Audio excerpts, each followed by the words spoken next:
지난 1년은 격동의 시간이었습니다. 제가 생각나는 대로 한번 적어봤는데 가감없이 그냥 한번 적어봤습니다. 비상계엄이 있었습니다. 그리고 조기 대선이 있었고 새로운 정부가 출범을 했습니다.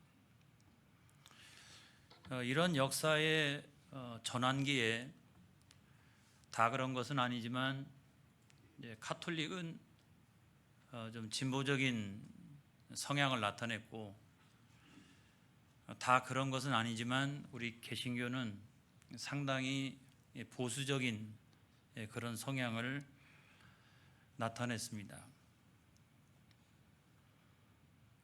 민생 쿠폰이 지급되었습니다. 그거에 대하여 찬성하는 사람도 있었고 반대하는 사람도 있었는데 나중에 보니까 다 갖다 썼더라고요. 안 받은 사람이 거의 없어요. 미국이 관세로 전 세계를 압박했습니다. 그래서 전 세계가 고통 가운데 있었습니다. 우리나라가 비교적 순탄하게 넘어간 것은 정말 하나님의 은혜라고 생각합니다. 한국인 노동자 317명이 미국에서 일시에 체포가 돼서 감금을 당한 일도 있었습니다. 우리가 미국에 대한 여러 가지 생각을 하게 되는 계기가 되었지요. 또 전 세계에서 전쟁이 끝나질 않고 있습니다.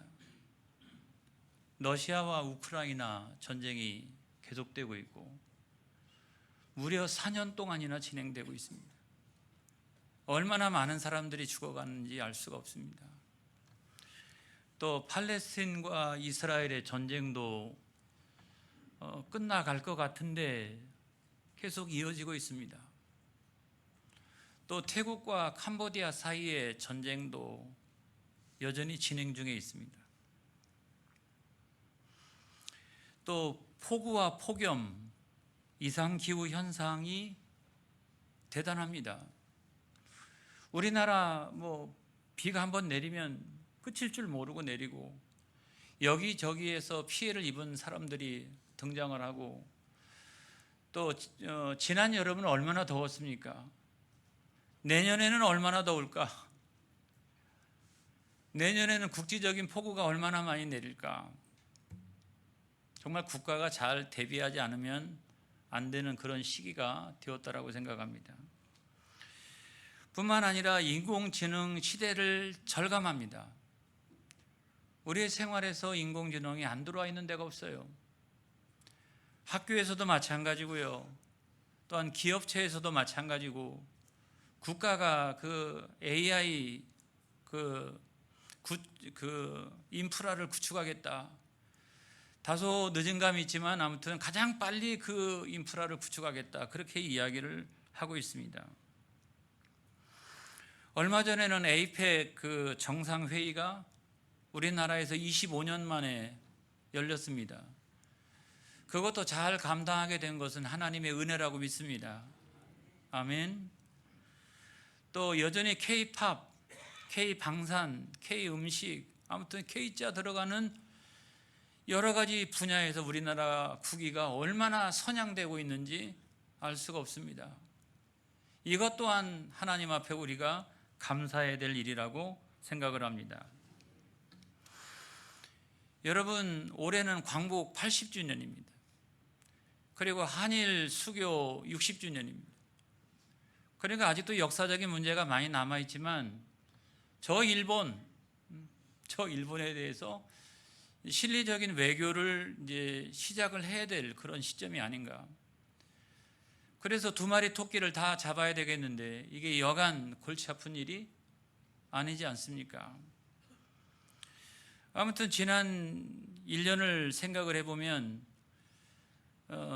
정말 하나님의 은혜가 아니고서는 불가능한 일들이 많이 일어났다라고 생각을 합니다. 굉장히 큰 위기가 있었는데도 불구하고 그냥 잘 극복해 갔어요. 또 우리가 충격을 받은 아주 역사적인 사건도 있었는데 그것도 반전의 결과가 나타났습니다. 이런 것들을 우리가 생각해 보면 다 모든 것이 지나고 보니까 하나님의 은혜다. 할렐루야. 그래서 우리 예수 믿는 사람들은 어떻게 해요? 하나님이 영광 받아 주옵소서. 우리 하나님 앞에 찬양과 영광을 돌리는 건 아니겠습니까? 자, 오늘 성경 말씀에도 보면 시편 40편 2절에 상반절에 있는 말씀에 보니까 시작, 나를 기가 막힐 웅덩이와 수렁에서 끌어올리시고, 이런 말씀이 있어요. 저는 지난 1년을 생각해 보면 이 성경 말씀이 너무 이렇게 마음속에 다가와요. 우리가 개인적으로나 나라나 아무튼 많은 어려움이 있었지만 그 웅덩이와 수렁에서 끌어올리시고, 결국 시간을 지나고 보니까 그게 하나님의 역사였다는 거예요. 할렐루야. 여러분, 내년은 어떨까요? 여러분은 어떻게 생각하십니까? 내년은 어떨까? 내년에 제가 볼 때 특검은 끝날 것 같아요. 그러고 난 다음에 언제까지 갈 거예요? 아무튼 특검은 끝나고 그 다음부터 중요한 건 뭐냐면 이제 온 국민이 화합해야 되는 거 아니겠어요? 이 청년 일자리 문제 아주 심각하고, 제가 오늘 국회의원님 때문에 이렇게 하는 거 아니에요. 아무튼 청년 일자리 아주 심각하고, 그 다음에 노인들의 아주 풍요로운 노년을 이루어가는 거, 이게 얼마나 중요한 일입니까, 여러분? 기후위기는 여전하겠죠, 그렇죠? 기후위기는 여전할 거예요. 그리고 사회적인 여러 가지 위기 현상들도 많이 나타날 수 있습니다. 하나님 아버지, 이 나라와 이 민족을 지켜주시옵소서. 그런 위기 가운데서 끌어올려 주시옵소서. 우리가 하나님 앞에 여러분 기도해야 된다고 생각합니다.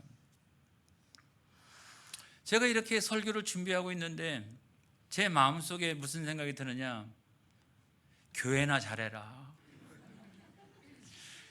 한국 교회가 지금 남 걱정할 문제가 아니에요, 여러분. 한국 교회가 지난 코로나19 지나고 난 다음에 얼마나 심각한 위기 상황 가운데 빠져 있는지 많은 목사님들이 아주 절절하게 느끼고 있습니다. 여러분, 여기에 무슨 돌파구가 있어야 돼요. 그리고 사회적인 신뢰도도 올라가야 됩니다. 그런데 그게 1년, 2년에 됩니까? 안 되잖아요. 오랜 시간 동안에 기독교가 사회적인 신뢰도가 높아왔다라고 하면 그거는 한 해에 된 게 아니잖아요. 처음 기독교가 들어오고 난 날로부터 지금까지 된 거예요. 그런데 우리 당대에 와가지고 그 신뢰도를 하루아침에 무너뜨린 거예요. 이걸 앞으로 쌓아가려면 또 얼마나 많은 시간이 필요할까. 여러분, 하나님 나라는 성장해야 될 줄로 믿습니다. 교회는 부흥해야 될 줄로 믿습니다. 할렐루야. 하나님 아버지, 내년도에는 이래야 됩니다라고 제가 마음속에 기도하고 있는데 하나님이 제 마음속에다 주시는 말씀이 있어요. 그게 뭐냐면 이 시편 40편 그 2절 하반절에 있는 말씀이에요. 여기 보니까 시작, 내 발을 반석 위에 두사 내 걸음을 견고하게 하셨도다 그랬어요. 그래서 제 마음속에 이 말씀이 막 다가오는데, 마음속에 감동으로 다가오는데, 야, 걱정하지 말아라. 그 발을 반석 위에 두고 그 걸음을 견고하게 하시리라. 할렐루야. 이렇게 하나님께서 제 마음속에 그런 감동을 주시는 거예요. 그래서 제가 깜짝 놀라가지고 하나님 아버지, 그러면 설교 제목을 뭐라고 정하는 게 좋겠습니까? 근데 볼 것도 없어요. 찬송가가 생각이 나더라고요. 우리 하나님은 만세 반석이신 하나님이시다. 여러분, 그 믿음을 가지시기를 축복합니다. 그래서 여러분, 우리가 이 험난하고 위기의 시대를 살아나가기 위해서는 우리에게 필요한 게 뭐냐?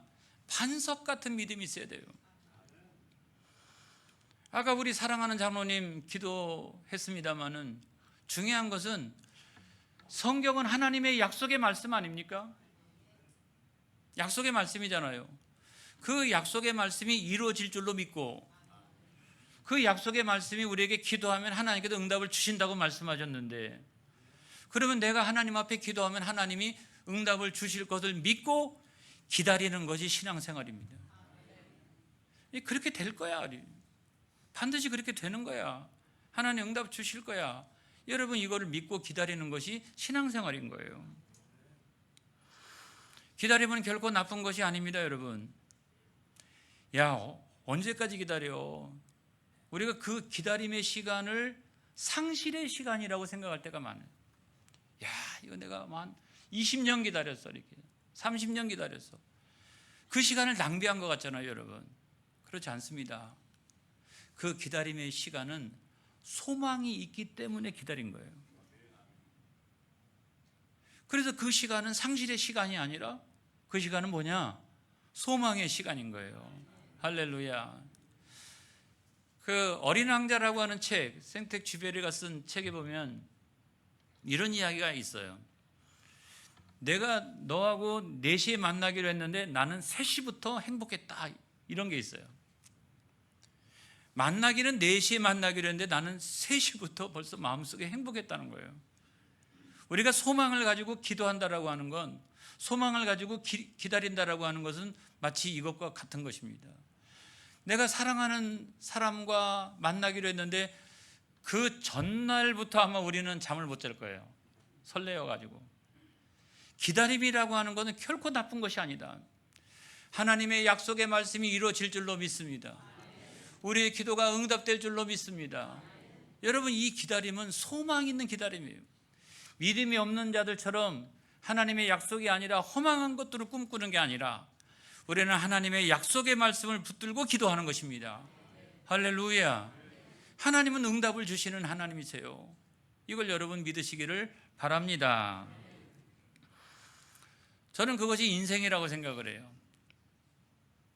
인생은 늘 기다림의 연속이잖아요.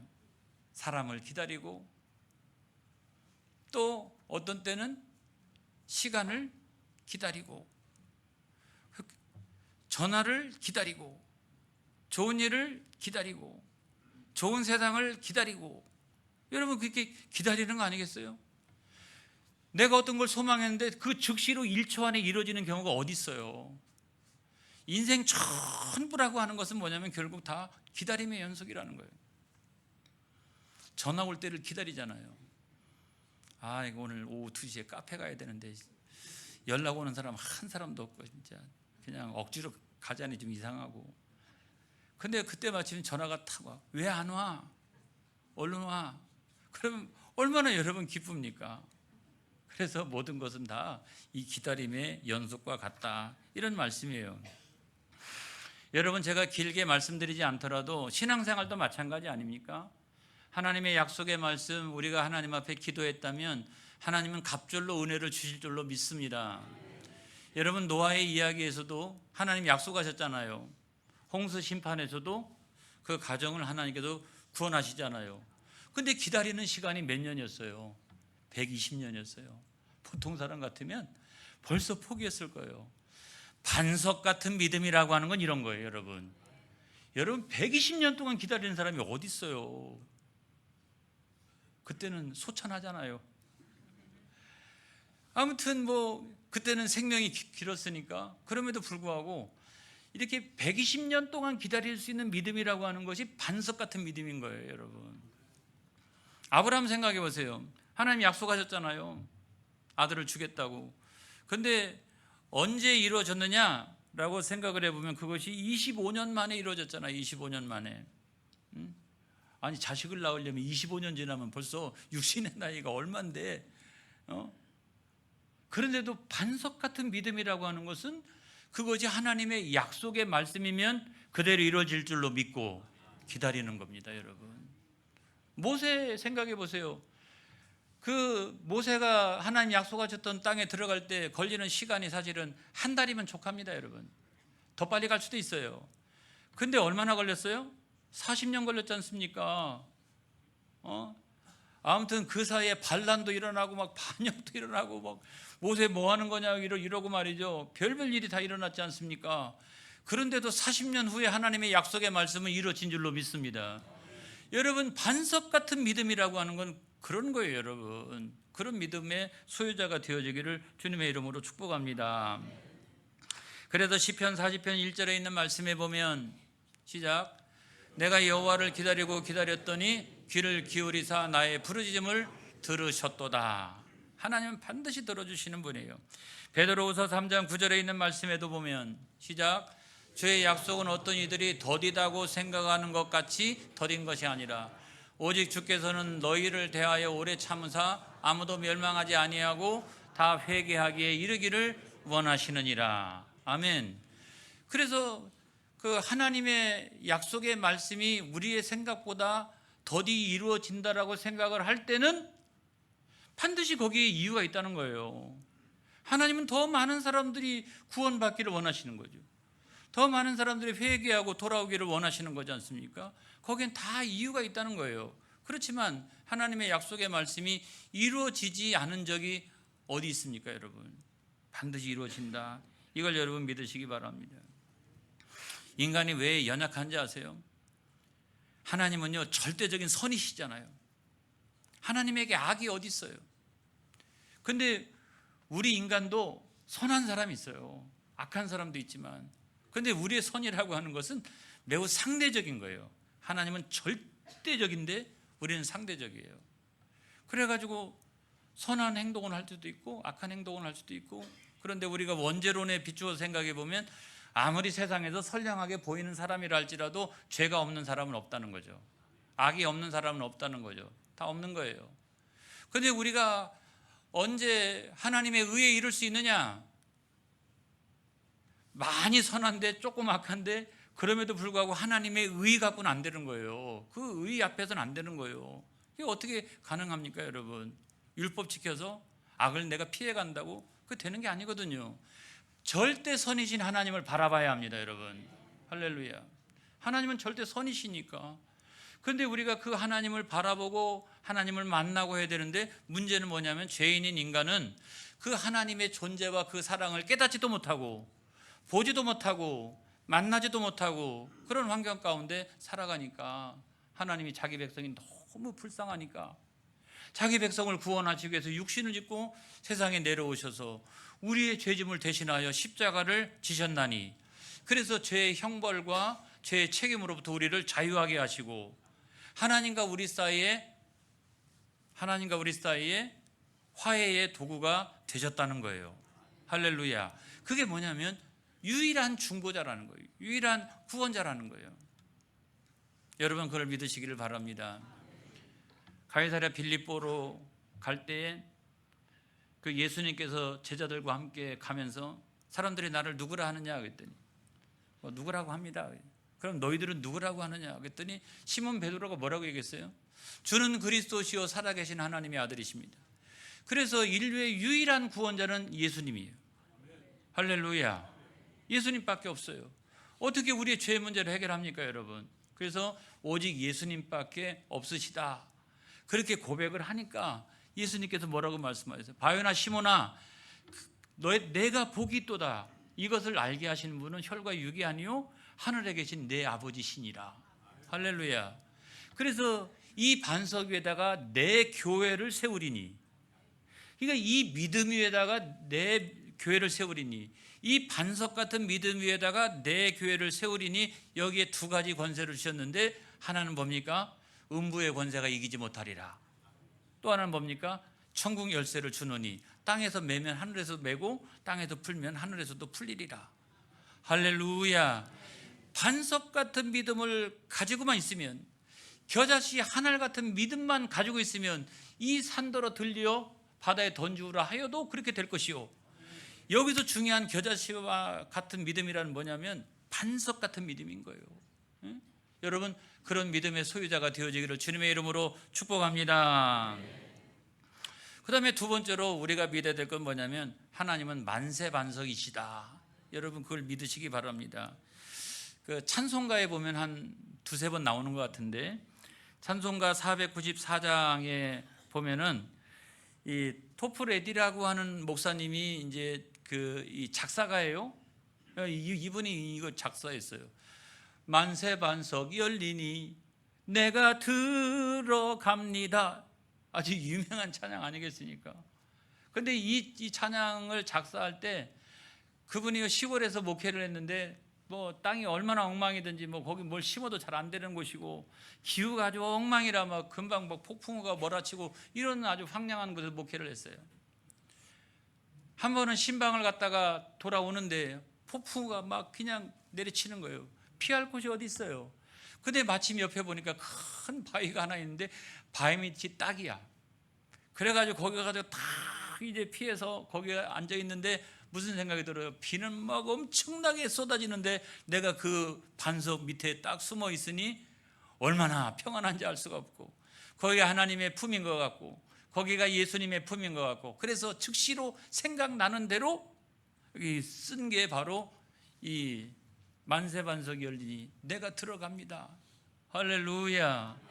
여러분, 그런 찬송가를 작사했다라고 하는 말이에요. 만세 반석이라는 게 뭐냐? 여러분 시편 18편 2절에 있는 말씀에 보면 시작. 여호와는 나의 반석이시오 나의 요새시오 나를 건지시는 이시오 나의 하나님이시오 내가 그 안에 피할 나의 바위시오 나의 방패시오 나의 구원의 뿌리시오 나의 산성이시로다. 아무튼 좋은 건 거기 다 있어요. 그런데 이 말씀을 한마디로 표현하면 뭐냐면 하나님은 든든하신 분이라는 거잖아요. 그 표현을 뭐 있는 거 없는 거 다 갖다가 여기다가 넣은 거지 않습니까? 하나님은 든든하신 분이라는 거예요. 걱정하지 말아라. 하나님은 든든하신 분이다. 근데 이 만세 반석이라고 하는 건, 반석은 알겠는데 만세는 뭐냐 그러면 이거냐? 아무튼 이 만세 반석이라고 하는 게 뭐냐? 올 에이지죠. 그래가지고 모든 시간, 모든 시대, 과거, 현재, 미래에 걸쳐서 이 모든 시간 동안 하나님은 만세 동안 우리의 반석이시다. 할렐루야. 그 만세 반석이신 하나님을 찬양하고 있는 그런 내용 아니겠습니까? 사랑하는 성도 여러분, 우리는 인생을 살아나가면서 내년에도 마찬가지예요. 우리의 발걸음대로만 가면 우리는 또 웅덩이를 만나고 또 우리는 수렁을 만날 수도 있습니다. 내가 원하지 않는데도 만날 수 있어요. 다윗을 한번 생각을 해보세요. 다윗이 뭘 그렇게 처음에 잘못했습니까, 여러분? 나중에는 큰 잘못했지만은 처음에는 뭘 그렇게 잘못했어요? 골리앗과 싸워서 이겨준 사람이 누굽니까? 다윗 아니겠습니까? 그래서 왕의 사위가 돼가지고 오직 충성을 하고, 그가 거기에 있었을 때는 이방 민족이 침략을 못했어요. 사울 왕 때문에 침략을 못한 게 아니라 다윗이 굳건하게 버티고 있으니까 아무도 침략을 못했던 거예요. 잘한 것만 있잖아요. 잘한 것만. 그런데도 불구하고 질투하는 사울 왕에 의해서 13년 동안이나 도망자의 신세가 되지 않았습니까?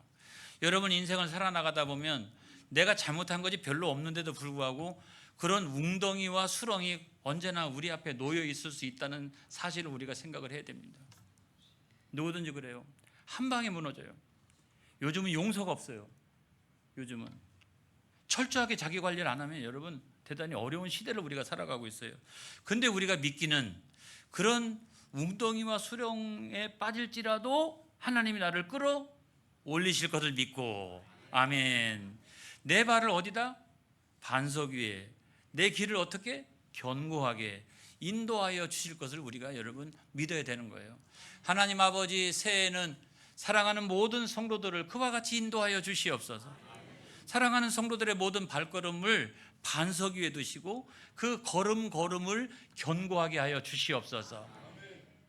여러분, 이런 믿음 가지고 승리하는 새해가 되어지기를 축복합니다. 기도하겠습니다.